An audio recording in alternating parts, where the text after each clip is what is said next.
सच्चिदानन्दरूपाय विश्वोत्पत्त्यादिहेतवे तापत्रयविनाशाय श्रीकृष्णाय वयं नुमः। सभी भागवती गंगा परिवार के दर्शकों को जय श्री राधे। मित्रों, हम सभी ने श्रीमद् भागवत जी के प्रथम श्लोक की व्याख्या सुनी थी और हम नित्य प्रति साप्ताहिक भागवत कथा हम घर बैठे कैसे तैयार कर सकते हैं, इस विषय पर चर्चा करेंगे और नित्य प्रति भागवत जी के श्लोकों सहित साप्ताहिक भागवत कथा की तैयारी घर बैठे करेंगे। तो जिन्होंने भी अभी तक हमारे इस चैनल को सब्सक्राइब नहीं किया है वो कर लें और वीडियो को लाइक और शेयर भी अवश्य करें, क्योंकि इसको रिकॉर्डिंग करने में काफ़ी मेहनत लगती है। तो जैसा कि आपको पता है कि भागवत कथा जो है, प्रथम दिन की भागवत कथा में हम महात्म्य की कथा कहते हैं। महात्म्य मतलब होता है उसका महत्व, यानी कि किसी के गुण, उसकी क्वालिटी। जब तक जिस विषय की हम चर्चा कर रहे हैं, जिनका हम गुणगान कर रहे हैं, उनके गुणों के बारे में श्रोता नहीं जानेंगे तब तक उनको प्यार नहीं हो सकता। इसलिए प्रथम दिन में हम भागवत जी के गुणों के बारे में जनता को बताते हैं। और गुण क्या है भागवत जी का कि प्रथम दिन में हम लोग कथा के महात्म्य में धुंधकारी का चरित्र भक्तों को श्रवण पान कराते हैं। और जब श्रोता सुनते हैं कि धुंधकारी जैसा प्रेत भी भागवत कथा को सुन करके तर गया, तो फिर लोगों के मन में इसको सुनने की इच्छा जागृति होती है कि जब धुंधकारी तर गया, इतना पापी, तो हम भी इस कथा को सुनेंगे तो हमारा भी निश्चित कल्याण होगा। तो आइए अब हम लोग प्रथम दिन की कथा देखते हैं कितने दिन में पूर्ण होती है। हम लोग मुख्य श्लोकों पर चर्चा करते हुए नोट करते चलेंगे कि प्रथम दिन की कथा में क्या क्या बोलना है। तो सबसे पहले तो मैंने आपको बताया था मंगलाचरण, उसके बाद में आपको बताया था भागवत का महत्व और सच्चिदानंद की व्याख्या और भागवत का अर्थ। यहाँ तक वीडियो आपको प्राप्त हो चुके हैं, वो हमारे चैनल पर अपलोड हैं, उनको जाकर देख लें अगर नहीं देखें। आइए आज अगला श्लोक जो है भागवत जी का, जहाँ से हम कथा प्रारंभ करेंगे, तो नैमिषारण्य का क्षेत्र है, जहाँ शौनकादिक मुनि श्री भगवान सूत जी से कहते हैं, अज्ञान ध्वांत विध्वंस कोटि सूर्य समप्रभा सूतख्याहि कथासारं मम कर्णरसायनम। श्री शौनकादिक मुनि भगवान सूत जी से कहते हैं, हे गुरुदेव, अज्ञान ध्वांत विध्वंस कोटि सूर्य समप्रभ, हमारे और समस्त संसार के जो प्राणी हैं, जिनके हृदय में अंधकार बैठा हुआ है, उस अंधकार को मिटा करके करोड़ों सूर्यों के समान आप प्रकाश देने वाले हैं, अज्ञान को, तिमिर को हरने वाले हैं। ऐसे हे गुरुदेव, हम सभी भक्तों के जीवन से अज्ञान रूपी अंधकार दूर हो, ज्ञान रूपी प्रकाश आए, इसलिए करोड़ों सूर्यों के समान प्रकाशवान हे गुरुदेव, हमें कोई ऐसी कथा सुनाइए जो हमारे कर्णों को और संसार के समस्त प्राणियों के कर्णों को रस देने वाली हो, जिसको श्रवण करके मनुष्यों के जीवों के दुखों की निवृत्ति हो जाए। क्यों? क्योंकि संसार में हर एक प्राणी दुखी तो है और हर कोई चाहता है कि हमें कोई ना कोई उपाय प्राप्त हो, और ऐसा उपाय प्राप्त हो जिससे कि उसके जीवन में जो दुख है उनकी निवृत्ति हो जाए। शौनकादिक मुनि सूत जी से ये प्रश्न क्यों किए? इसीलिए तो किए क्योंकि उनको पता है कि संसार में जितने भी जीवात्माएं हैं, कहीं ना कहीं दुख को प्राप्त हो रही हैं, कष्ट को प्राप्त हो रही हैं। इसीलिए उन्होंने पूछा, हमारे कर्णों को जो रस देने वाली कथा है वो हमको कृपया करके सुनाइएगा। और जब ऐसी बात कही तो महाराज अग्रिम में श्री शौनकादिक मुनि कहने लगे श्रेयसां यद्भवे श्रेयं श्रेयसां यद्भवे श्रेयः पावनानां च पावनं कृष्णप्राप्तिकरं सस्वत साधनं तद् वदाधुना। हमें कोई ऐसा मार्ग बताइए, श्रेष्ठ मार्ग बताइए जिस पर चल करके कृष्ण की प्राप्ति हो सके, गोविंद की प्राप्ति हो सके। वास्तविक में आप वहाँ एक उदाहरण दें इस जगह पर, बताएं लोगों को कि देखिए शौनकादिक मुनियों ने जो प्रश्न पूछा है, जो कर्णों को रस देने वाली कथा के बारे में पूछा है, वो हमारे लिए नहीं, संसार के समस्त प्राणियों के कल्याण के लिए पूछा है। और उनका प्रश्न कितना सुंदर है कि किस प्रकार से कृष्ण की प्राप्ति हो ऐसा कोई साधन बताओ। किंतु क्या आप सभी जितने लोग यहाँ कथा सुन रहे हैं उनमें कितने लोग ऐसे हैं जो जाकर के संत महात्माओं और कथाकारों के पास जाकर के यह प्रश्न पूछते हैं कि कैसे हमें कृष्ण प्राप्तिकरम सस्वत साधनम तद वदाधुना, कृष्ण की प्राप्ति का, कृष्ण की प्राप्त करने का साधन मार्ग बताइए। कितने लोग पूछते हैं? नहीं पूछते हैं ना। क्यों? क्योंकि हर जीवात्मा इतना दुखी है संसार के विषय भोगों में पड़कर, क्योंकि उसको संत महापुरुषों के चरणों में भी जाकर के कृष्ण प्राप्ति का साधन प्राप्त करने का भाव नहीं आता। वो क्या पूछेगा वहाँ जाकर? मकान कैसे बनेगा? वो क्या पूछेगा वहाँ जाकर? नई बिल्डिंग कैसे बनेगी? वो जाकर क्या पूछेगा? पुत्र की नौकरी कब लगेगी? और वो भौतिक संसार में रहता है तो वस्तुतः भौतिक समाज में जो भी असुविधाएं उसको हो रही हैं वो वही पूछेगा। वो नहीं पूछ सकता कि कृष्ण की प्राप्ति कैसे होगी। किंतु कहा गया है शास्त्रों में, उदाहरण दीजिए इस जगह पर आप, कि थाली में रखा हुआ अन्न का कण और संतों का क्षण कभी भी बर्बाद नहीं करना चाहिए, कभी भी बर्बाद नहीं करना चाहिए। भोजन उतना ही लें जितना पा सकें, और संतों का क्षण मिले तो बस एक ही साधन पूछें कि जीवन में गोविंद की प्राप्ति कैसे हो जाएगी। क्यों? क्योंकि अंतिम उद्देश्य तो गोविंद की प्राप्ति है और प्रथम उद्देश्य भी गोविंद की प्राप्ति है। आए थे तो यही कहकर आए हैं ना कि गोविंद की प्राप्ति करनी है, पर इस माया रूपी संसार में आकर भूल गए कि गोविंद कैसे मिलेगा और भौतिक संसार में भटक गए। तो संतों का क्षण कभी भी बर्बाद ना करें। कहा गया नहीं कश्चित क्षणमपि जातो तिष्ठत्य कर्म कृता, कभी भी संतों का क्षण बर्बाद ना करें।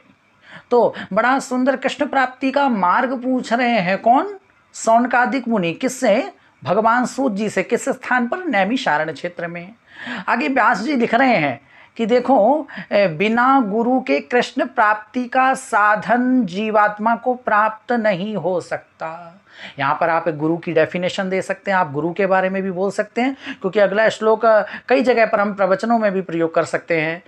कह रहे हैं व्यास जी, चिंता मणिर्लोक सुखम सुरद्रुहो स्वर्ग संपदम प्रयच्छति गुरुः प्रीतो वैकुंठम योगी दुर्लभम, वैकुंठम योगी दुर्लभम। श्री सूत भगवान शौनकादिक मुनियों से कहते हैं, हे ऋषियों, चिंतामणि जो होती है वो लोक सुखों को दे सकती है। जैसे कल्प वृक्ष जो स्वर्ग में है, कल्प वृक्ष जो स्वर्ग में है उसके नीचे बैठकर जो विचार करेंगे वो मिलेगा। तो जो चिंतामणि है उसके समक्ष हम जो भी लौकिक सुख की आकांक्षा करेंगे वो चिंतामणि हमको लौकिक सुख देगी।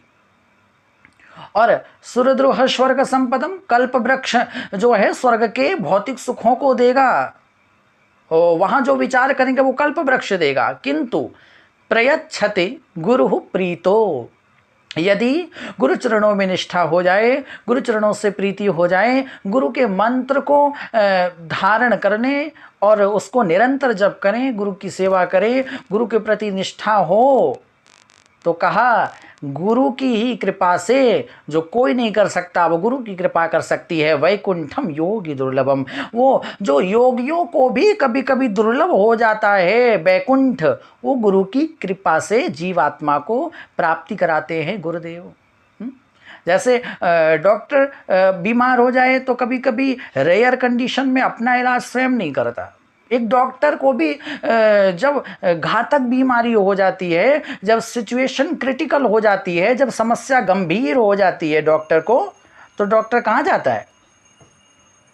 तो वो डॉक्टर भी दूसरे हॉस्पिटल में एडमिट होता है।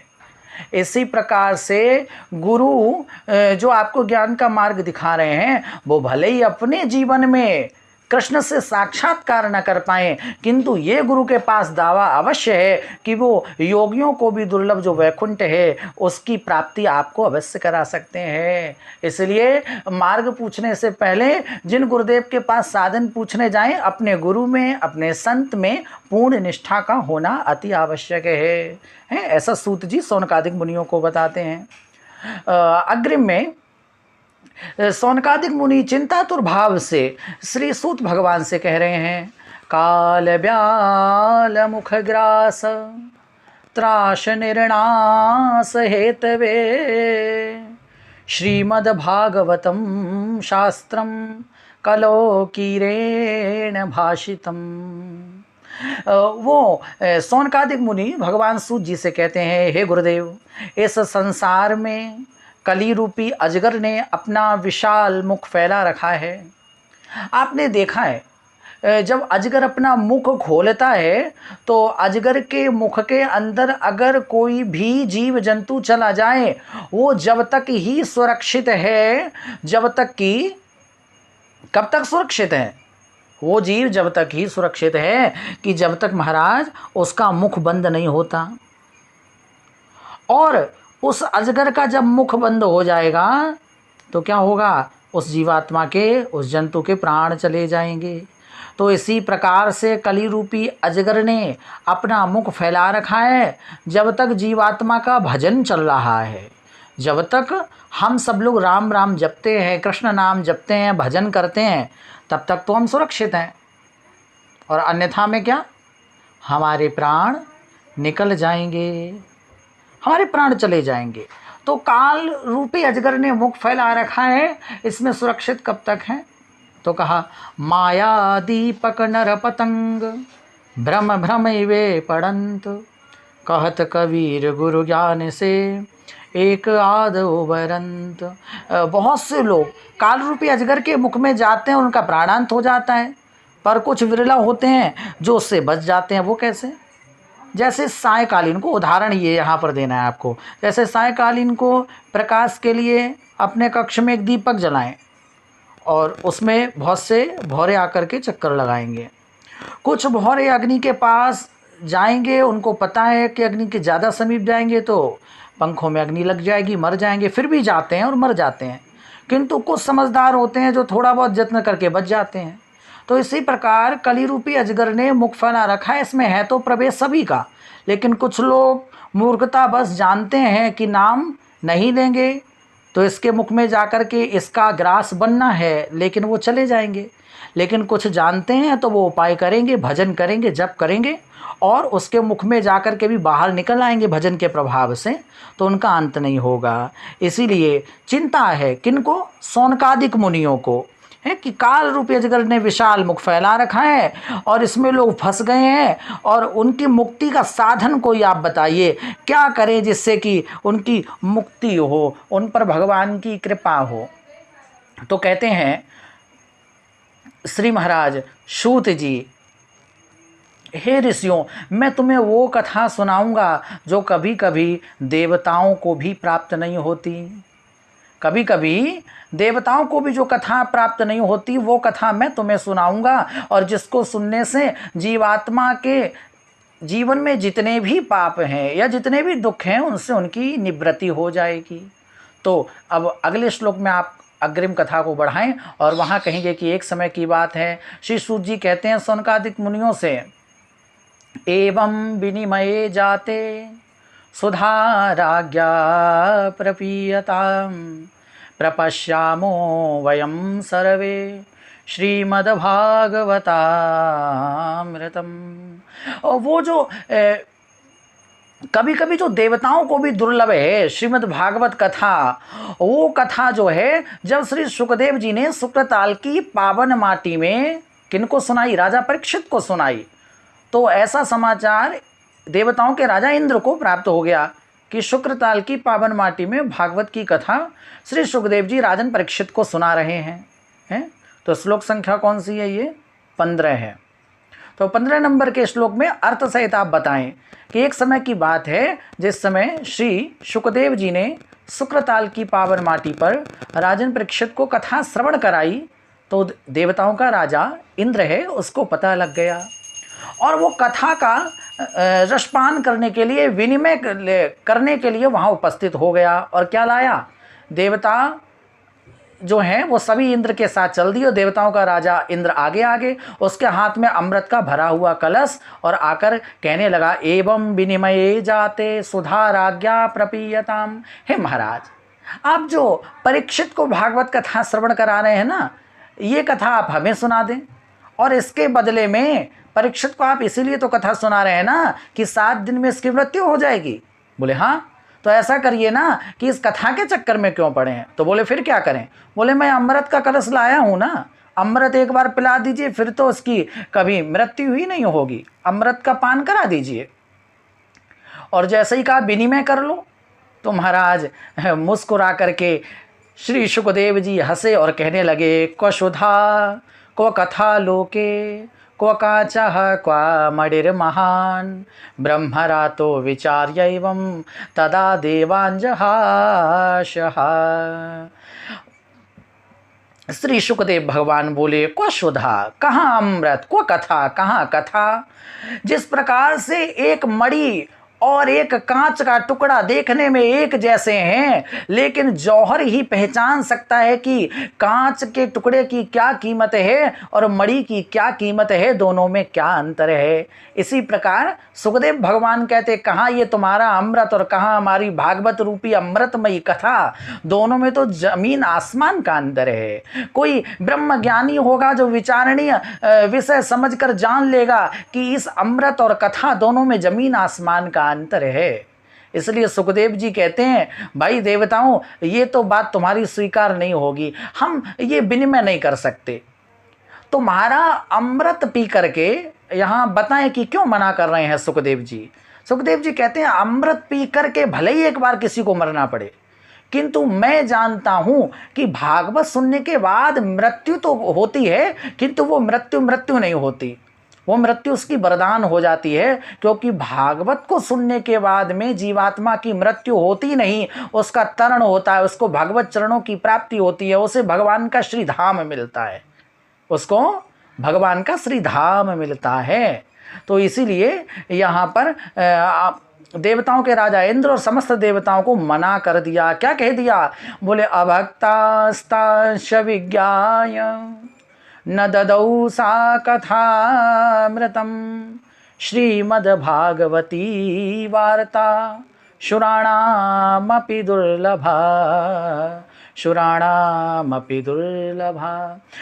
देवताओं के राजा इंद्र से सुखदेव जी मना करते हुए कहने लगे, बोले अभक्तांश विज्ञाय, बोले तुम अभक्त हो, कथा तो भक्त को सुनाई जाती है।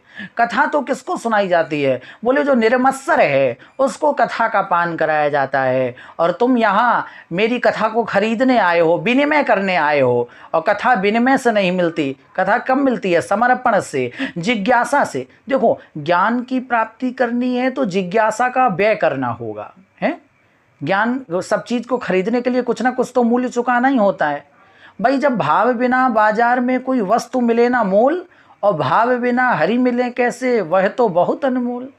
जब संसार में कोई भी सामग्री खरीदने जाते हैं तो कुछ ना कुछ मूल्य चुकाते हैं, तो भगवान की कथा और भगवान की प्राप्ति के लिए भी तो मूल्य चुकाना पड़ेगा। पर भगवान की प्राप्ति के लिए भाव रूपी पुष्पों का मूल्य होना चाहिए, और ज्ञान की प्राप्ति करने के लिए जिज्ञासा समर्पित करनी चाहिए गुरु के चरणों में। इंद्र तो विनिमय कर रहा है, कह रहा है अमृत ले लो, कथा दे दो।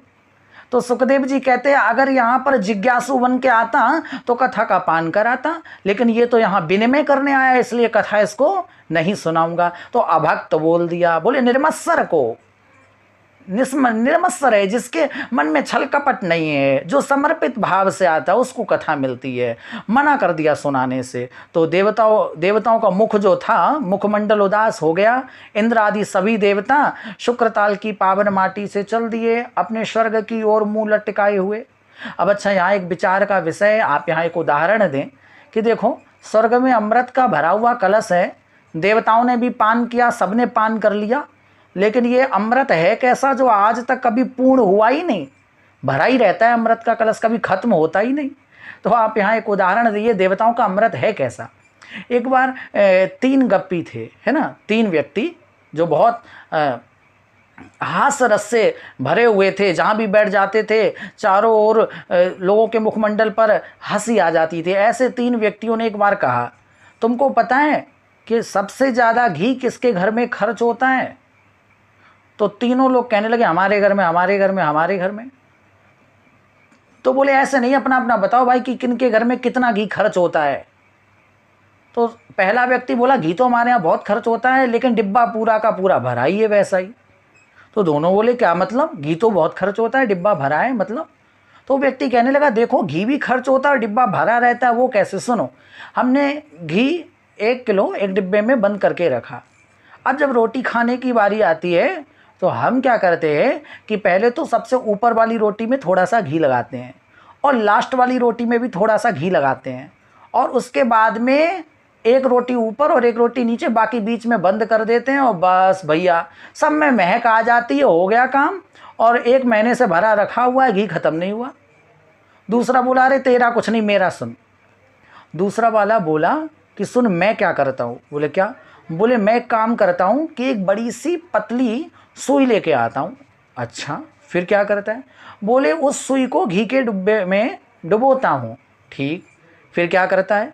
बोले फिर उसके बाद में उस घृत से डूबी हुई सुई को अपनी रोटियों में बीचों बीच में सुई को छेदन करके इधर से उधर निकाल देता हूँ सारी रोटियों में।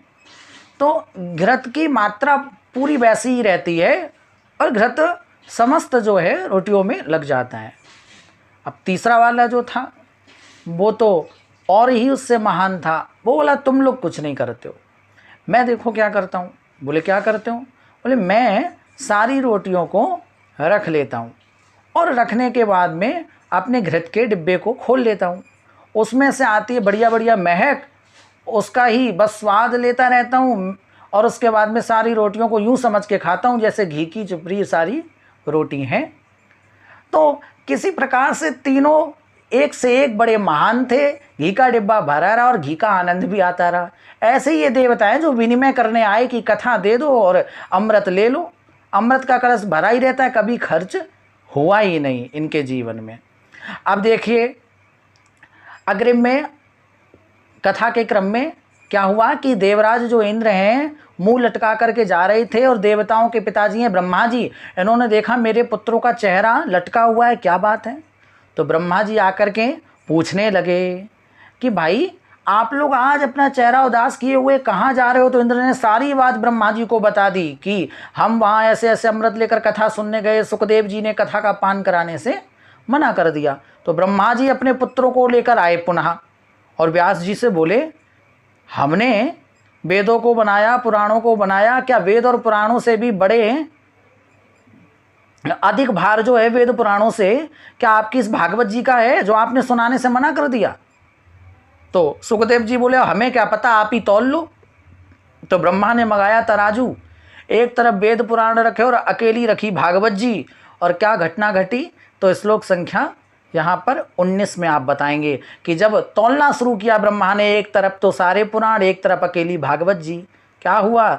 लघून्यानि जातानि गौरवेण इदं महत् तदा ऋषिगणाः सर्वे विस्मयं परमं ययुः।